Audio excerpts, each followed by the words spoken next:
अस्सलाम वालेकुम। मंच पे बैठे हुए वार्ड नंबर 13, 14 और वार्ड नंबर 18 के सब तमाम ही उम्मीदवार और इस वार्ड के ज़िम्मेदारान और इस मीटिंग के सदर,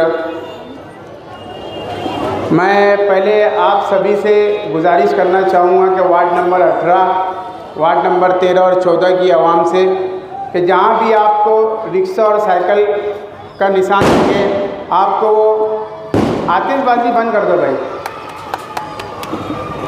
जहाँ भी आपको निशान दिखे वहाँ आपको बटन दबाकर हमारे तीनों पैनल के उम्मीदवारों को कामयाब करना। हमें मालेगांव कॉरपोरेशन 2026 क्यों ज़रूरी है? हमें मालेगांव कॉरपोरेशन 2026 इसलिए ज़रूरी है कि आपने देखा होगा पिछले दिनों में किस तरीके से मालेगांव शहर के अंदर ना जाने कौन कौन से तरीक़ों की मुसीबतें आई है। SIT का मामला हो या दीगर और भी मामला हो, इस मामला को हल करने के लिए आसिफ शेख रशीद साहब और जनाब मुस्तकीम डिग्निटी साहब की सरपरस्ती में माइनॉरिटी डिफेंस कमेटी का कायम किया गया। उसी माइनॉरिटी डिफेंस कमेटी के लोगों ने मालेगांव शहर के हज़ारों लोगों को जेल जाने से रोका। आज भी हमारे मालेगांव शहर के ना जाने कितने खातून और नौजवान जेल की सलाखों के पीछे कैद हैं। इनमें से 2 जो हमारी खातून थे उनकी ज़मानत हो गई है और एक की ज़मानत अभी होना बाकी है। तो आप सबसे गुजारिश है कि उनकी ज़मानत के लिए आप दुआ करिए। और मैं ये समझता हूँ कि मालेगांव शहर के लिए और हमारे और तुम्हारे लिए बहुत ही शर्म की बात है कि हमारे शहर की एक खातून है जो 11 महीने से तकरीबन जेल की सलाखों के पीछे है और यहाँ का नुमाइंदा मुंह बंद कर बैठा है। यहाँ सिर्फ एक ही आदमी आवाज़, 2 लोग आवाज़ उठा रहे हैं, मुस्तकीम डिग्निटी साहब और आसिफ शेख रशीद साहब उठा रहे हैं। ये जो इलेक्शन होने जा रहा है, ये रोड और गटर से उठकर हमको इलेक्शन लड़ना है। मालेगांव शहर में हर जगह मैं बोलते रहता हूँ, अगर आज रोड बनेगी तो कल टूटेंगी तो फिर से बन जाएंगी, अगर आज गटर टूटेंगी तो कल फिर से बन जाएंगी। अगर हमारे बच्चों का मुस्तकबिल एक मरतबा टूटा तो दोबारा बनने वाला नहीं है। तो ये जो इलेक्शन होने जा रहा है, ये हमारे और तुम्हारे बच्चों के मुस्तकबिल को बनाने के लिए इलेक्शन होने जा रहा है। आप एक बात पर गौर करिए कि मालेगांव शहर के अंदर सेकुलर फ्रंट ने जिन जिन उम्मीदवारों को टिकट दी है, ये सभी तालीमी याफ्ता उम्मीदवार हैं। इनको सबको कानून की समझ है, इनको सबको कॉरपोरेशन में किस तरीके से मालेगांव शहर के काम के बुनियादी मसलों को हल करना है, ये सब जानते हैं। आज आसिफ शेख रशीद साहब और मुस्तकीम डिग्निटी साहब जिस तरीके से SIT के मामलात में चल रहे हैं, मालेगांव शहर अपनी खुली आँख से देख रहा है कि ये लोगों ने ना दिन देखी ना रात। पिछले 25 जनवरी को इन्होंने पिछले साल एक प्रेस कॉन्फ्रेंस ली थी, सियासी इख्तिलाफात अपनी जगह रखते हुए मालेगांव शहर के अवाम के हक़ में जो फैसला उनको बेहतर लगा, उन्होंने अपने सियासी इख्तिलाफात को किनारे रखकर मालेगांव शहर की बका के लिए आज वो दोनों एक हुए। तो आज मालेगांव शहर की अवाम का ये फ़र्ज़ बनता है कि आने वाले वक्त में SIR जैसा कानून यहाँ पर लागू होने वाला है, तो इसके बचाने के लिए आज इन्होंने पहले से ही एक ब्लूप्रिंट यहाँ पर एक तैयार की है कि अगर SIR यहाँ पर आएगा तो किस तरीके से उसकी रहनुमाई की जाए। आज मालेगांव शहर के अंदर तकरीबन बहुत से ऐसे नौजवान हैं जो आज भी सेंट्रल जेल के पीछे बंद है।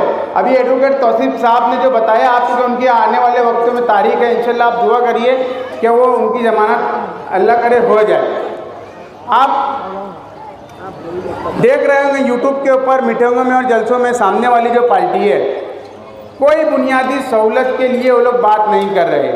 कोई मालेगांव शहर के लिए उनके पास में आने वाले वक्तों के लिए कोई लाए अमल तैयार नहीं किया उन्होंने कि मालेगांव शहर में हमारा अगर मेयर बैठा तो हम ये करेंगे, या हमारा अगर मेयर बैठा तो हम SIR को लेकर या जन्म दाखिले में मामलात में जो लोग जमा है हम उनके लिए कुछ करना चाहते हैं। कुछ नहीं, सिर्फ और सिर्फ एक दूसरे की ज़ातियात के ऊपर बोला जा रहा है। तो ये बहुत सोचने और समझने की बात है। मालेगांव शहर की आवाम से मैं गुजारिश करना चाहूँगा कि जहाँ कहीं भी आपके रिश्तेदार रहते होंगे, जहाँ कहीं भी आपके दोस्त अहबाब रहते होंगे, तो मालेगांव शहर की बका और तरक्की के लिए मालेगांव सेकुलर फ्रंट के जितने भी उम्मीदवारों को टिकट दिया गया है, जहाँ जहाँ आपको रिक्शा और साइकिल के निशान का बटन दगेगा, वहाँ पर आप उस निशान के दबाकर इतनी भरपूर अक्सरियत से कामयाब करें कि मालेगांव सेकुलर फ्रंट के जितने भी जिम्मेदार हैं उनको नदिया के उस साइड जाकर किसी से एक भी मेंबर के लिए बोलना ना पड़े कि हमारा समर्थन करके हमारे मेयर के लिए आप साथ दीजिए।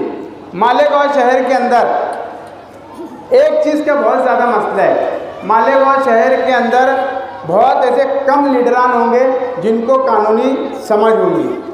मेरी नज़र में तो दो ही अभी फ़िलहाल ऐसे लीडर दिख रहे हैं मालेगांव शहर के अंदर, एक जनाब आसिफ शेख रशीद साहब और मुस्तकीम डिग्नेटी साहब। अगर कोई कानूनी तौर के ऊपर कोई मामला आ रहे हैं, ये जन्म दाखिले के मामला को लेकर, तो कौन हल कर रहा है? एकदम ईमानदारी से अपने दिल के ऊपर हाथ रख के बताना कौन हल कर रहा है वो चीज़ को लेकर। माइनॉरिटी डिफेंस कमेटी के लोग ही हल कर रहे हैं ना।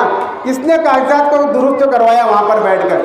हम हमारी खुली आंखों से देख रहे हैं, मुस्तकीम डिग्नेटी साहब हो या आसिफ शेख रशीद साहब हो या शान हिंद मैडम साहब हो, ये पिछले दिनों रमज़ान महीने के वक्त में रोज़ा रख कर एक डॉक्यूमेंट ये माइनॉरिटी डिफेंस कमेटी के लोगों ने वहाँ पर बैठ के क्लियर कराने का काम किया।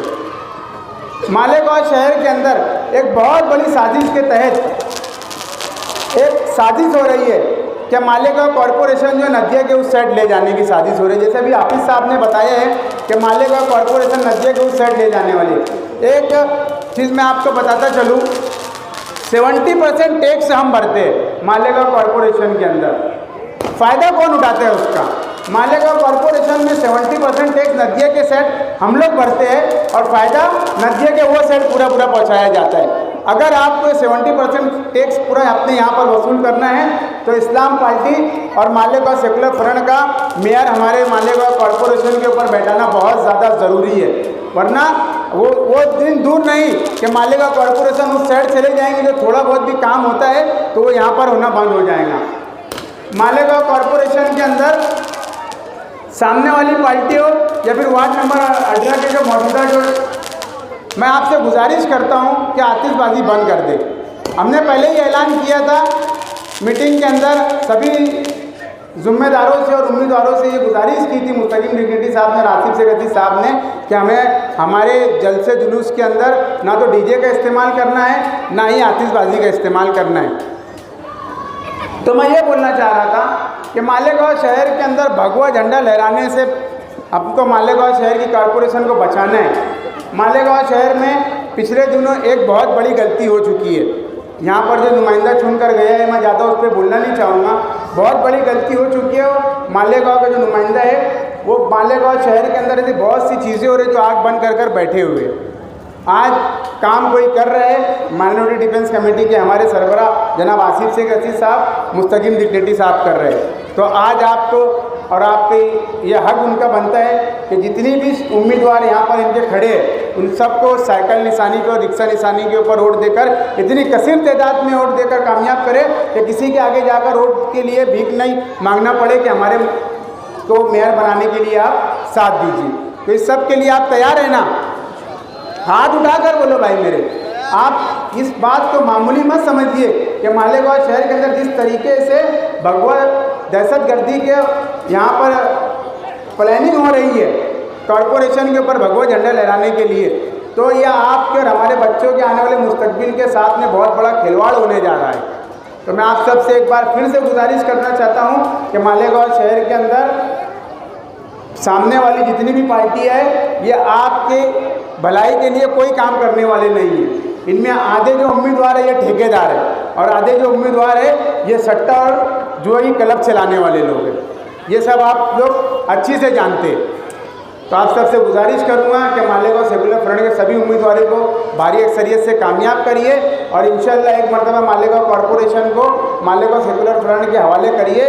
इंशाल्लाह मालेगांव शहर के अंदर जो तरक्की के काम रुके हुए हैं, बुनियादी सहूलत के काम रुके हुए हैं, तकरीबन 7 सालों से प्रशासक राज बैठा हुआ है। तो मालेगांव कॉरपोरेशन का इंशाल्लाह जब अपना मेयर बैठ जाएगा तो रुके हुए काम को आगे से इंशाल्लाह बढ़ाने की कोशिश होगी। इतना ही मैं बोलकर अपनी बात को खत्म करता हूँ। शुक्रिया, अस्सलाम वालेकुम।